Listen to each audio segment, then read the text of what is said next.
Le 19 mai marque une date spéciale. Meghan Markle et le prince Harry célèbrent leurs 6 ans de mariage. Avant que les tensions avec la famille royale n'émergent, leur union avait captivé le monde entier. Plongés dans les souvenirs de cette journée mémorable où invités prestigieux, protocoles royaux et moments d'indiscrétion se sont mêlés pour créer un événement historique.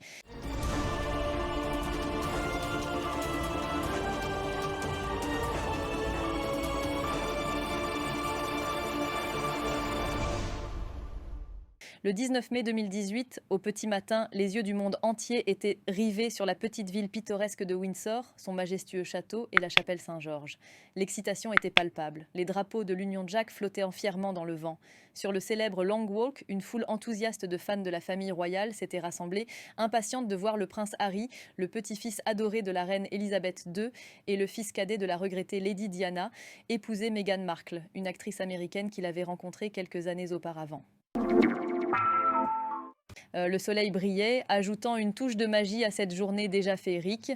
Les Britanniques, équipés de chaises pliantes, de thermos et de paniers pique-nique, étaient prêts à célébrer cette union royale du matin au soir.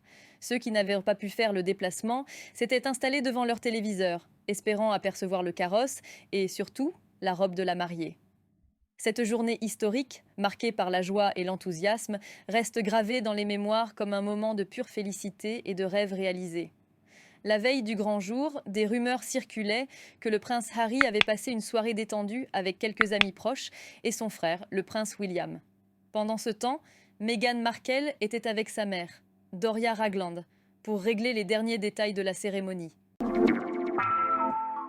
À l'approche de 10 heures, le livret de messe dévoilant le déroulement exact de la cérémonie fut rendu public.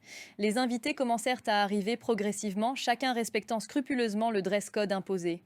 En Angleterre, le protocole royal est l'un des plus stricts au monde. Les hommes en queue de pie, costume 3 pièces ou uniforme militaire, et les femmes en robe et chapeau. Le blanc était bien sûr réservé à la mariée, tandis que le noir était réservé pour les occasions de deuil. Parmi les premiers à faire leur entrée, le chanteur James Blunt et sa femme affichèrent de larges sourires, suivis par Idris Elba, Elton John, James Corden, Oprah Winfrey, Serena Williams et Priyanka Chopra, les amis proches de Meghan Markle. Les acteurs de la série Suits, dont Patrick J. Adams, l'amoureux fictif de Meghan, firent une apparition remarquée. La famille Middleton au complet avançait également, aux côtés des couples glamour formés par Amal et George Clooney et David et Victoria Beckham. La surprise fut totale lorsque Cressida Bonas et Chelsea Davy, les ex-petites amies du prince Harry, furent aperçues, élégamment vêtues, aux abords de la chapelle. Peu à peu, les membres de la famille royale arrivèrent. La princesse Anne, sa fille Zara et son fils Peter. À quelques kilomètres de là, Meghan Markle quittait son hôtel, accompagnée de sa mère. Les observateurs les plus attentifs remarquèrent que la mariée arborait un diadème posé sur un chignon bas et une robe blanche au col bateau. La scène était prête pour un mariage qui allait marquer l'histoire. Le prince Harry, arborant une barbe de quelques jours, fit son apparition dans son uniforme des Blues and Royals, accompagné de son frère, le prince William. Les deux hommes furent accueillis par les acclamations enthousiastes de la foule.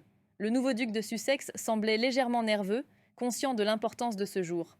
Quelques minutes plus tard, Doria Ragland, très émue, fit son entrée dans la chapelle, vêtue d'une élégante tenue vert pâle. Elle avait auparavant salué la foule en liesse aux côtés de sa fille, à bord d'une Rolls-Royce Phantom mise à disposition par la couronne. À l'intérieur de la chapelle Saint-Georges, les derniers membres de la famille Windsor prenaient en place. Le prince Charles et son épouse Camilla, suivis du prince Philippe, entrèrent en procession.